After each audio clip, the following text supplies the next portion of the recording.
Greetings, everyone. This is Audra Johnson, the Enterprising Woman, where we are about all things entrepreneur. I am also your go-to and subject matter strategist for small business startups, all things cleaning, health and wellness, and finances. Well, today's broadcast is on the topic of customer service, and it's titled The ABCs of Customer Service.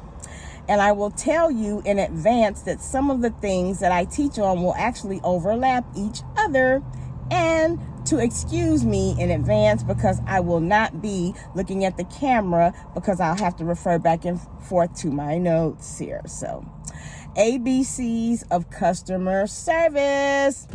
So I will start with A. A is always respond. B is be courteous. C is communicate and respond as quick as possible. So I'll go ahead and highlight a few things here, okay? We know that we're in a day and hour where a lot of business is done in the digital world. I call it the digital mountain.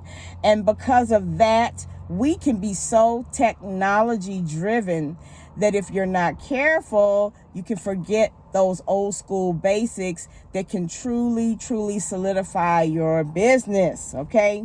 So a lot of these are simple, common sense principles when it comes to customer service, but they are crucial because these things can either make or break your business. So these ABCs are very, very important, okay?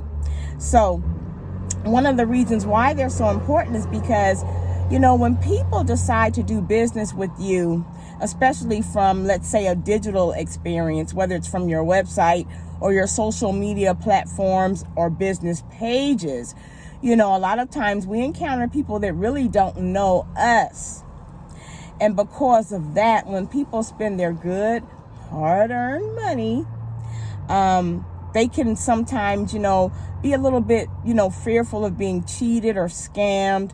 You know, there are a lot of scammers out here, and unfortunately, they really, I want to say, kind of make, you know, the legit or the business owner that operates in honesty and integrity have to work harder, you know, to gain the client and gain their trust. But nevertheless, you know, we know that this is, you know, something that, you know, has always been around in terms of people trying to, you know, scam people. But it's also important that, you know, when we're dealing with clientele, when we're dealing with even prospective clients, you know, that we respond promptly. I say quickly, but then I said quickly as possible because we know a lot of us can wear many hats. And so part of this, I encourage people to do, which is something that I have done, is to automate as much of your business as possible, especially when it comes to communication. I'll give you an example. I have several business pages, and one of my business pages is set up to just automatically respond. So when someone sends a message or a, you know, communication to me, I already have it set up to respond automatically with a greeting. If I'm away from the actual page, or if my page actually is, let's say, you know, on a temporary hiatus, whether it's for a vacation or lunch, I have it set up to auto respond, okay? And those of you that utilize some of the social media platforms, you know, some of those things can be actually used for free. They're built in. But nevertheless, if you can automate as much of your business as possible, that is a wonderful thing to do. So back to clients and clientele with winning their trust. You have to always know when that, when you're giving your client an experience, you know, you never know what's going through their mind. So I define customer service as something very simple. And this is customer service in excellence. It is giving a client an experience in such a way that it brings them back to you. Okay, this is not through manipulation and all that type thing. It is just being truly integral, truly being honest, and operating with the highest level of excellence, okay? Now, we'll go over here about courtesy and being courteous. Because there's be courteous, but then there's extending courtesy. Those are two different things. I'm courteous to you when I'm respectful to you and I acknowledge you and I'm professional and I'm polite. Now, extending a courtesy can be, for example, offering a concession. Some people operate in business where certain deadlines, let's say, may be out of their control, and they may have made, let's say, an obligation to get a particular product or service to a client by a certain time, but due to circumstances out of your control, you could sometimes have issues or situations where those things, let's say, are hindered. And with that, sometimes extending a courtesy is necessary. And that's in the form of a concession, whether it is a discount on your next purchase. You can offer that to a client. You can say, okay, I'll give you 25% off on your next purchase. Or you can, let's say, give them a partial refund. I'm just giving examples here, to each their own in their business. Also, when it comes to automating as much of your business as possible, here's a caveat to that. When you start automating out certain things, you have to know that all the systems are interconnected, they're intertwined, they work together. So as you automate these systems, they're only as good and they're only as efficient as they are functioning. So this means that even as much as you automate, you must go back and check and monitor what you've automated.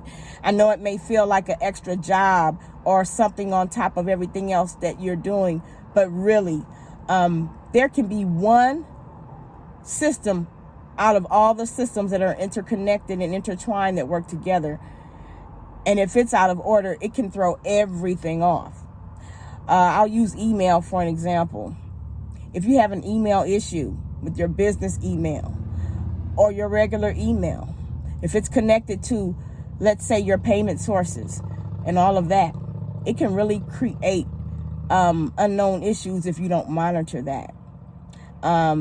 You can actually have clients that are trying to contact you, reach you, communicate with you, and if that system is out of order, then the client on the other side, they don't know that. And if you're not monitoring and if you don't know it, then guess what? It makes it look like, to the client that, oh, wow, this person may just be taking my money or, they're not responding. It goes back to what I said earlier. You never know what's going through a client's mind, especially someone you've never met and they've never met you personally. Now, moving right along, with all of that, it's really important to keep your client informed along the way. I have several businesses that I navigate. And one of the things that I'm really big on is communicating and letting my clients know as much information when it comes to products and services. I let them know, let's say if it's a tracking number, tracking information, or if it's something involving a service in itself. I keep my clients abreast of things, timelines and all of that, whether it's via text or whether it's via email. And then if they bring something to my attention that's a systematic glitch, I do my due diligence as best I can to correct it. Okay. I also want to share something because we know a lot of people, since the whole, let's say reset, for lack of a better word, because I definitely want this teaching to get through without hindrances or pushbacks because of words. But since this global reset, we know it has truly accelerated entrepreneurship. There are a lot of newbies out here that are entrepreneurs, and they're great at what they do.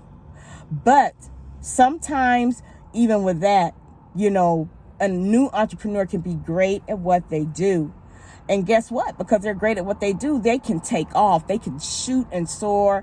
And for example, if you're providing a service, and if it's a service that only you provide, if it's not a collaborative type service, and you see that you're scaling up and you're gaining ground, it's important to really consider things like creating a wait list or setting an enrollment limit when you're holding different things such as courses. And the reason for that is because, it's easy to become spread extremely thin very fast. So these are things that I coach and I counsel and I tell other business owners that are new, and when they see their business scaling and it's going high and they're soaring, to definitely set a limit and create the wait list. Because truth be told, sometimes everyone that signs up that gets a slot may not necessarily attend for different reasons. We live in a very fluid time. Things can change in the matter of a minute or a second. So also, it's very important to keep your word. And if you can't, say something right away to your client ASAP. Customer service is really key. And poor customer service can make or break your business. So those of you that experience different outages on your websites or what have you, put, an announcement out, to your clientele, let them know that your system will be down. Banks do it all the time. When my bank is closing or shutting its systems down for scheduled maintenance, I get an email about a week ahead of time or something like that. So we know we can't necessarily always give people that much advance notice, but, give your clientele the notice as soon as possible. So these are some things that I wanted to share because, again, we are in such a wonderful time as entrepreneurs. Those of you that stay aware of what's going on in terms of, let's say, corporate America and all of that, and we even see it every day all around us, I just want to encourage you. There's money out there. If you have a gift, a skill, or a talent, and you're really desiring to take it to another level, email me at CEO at the Enterprising Woman. Email me at CEO at the enterprisingwoman.com. And just go ahead and put in the comments or in the subject matter business outline. I am giving everyone that emails me a free outline. It's not a business plan, but it's a business plan outline. It will help those that are thinking about starting a business, whether it's a side hustle or a full-time business, or someone that already has a business and wants to scale it up and take it to another level. It will help you create the framework on what you need to get it started. Once you complete that, then you go into a business plan and you set all of your goals and you do all of the groundwork so that you can get your business up and running. So again, I'm, a big supporter and proponent of entrepreneurs because you're looking at one, and I love everything that I do. So those of you, if you enjoy this, if you feel like it's added some sort of, let's say, added value, please consider sharing, and subscribing. I thank you all so much. I really appreciate you and wish you all a wonderful and phenomenal day. Talk to you later.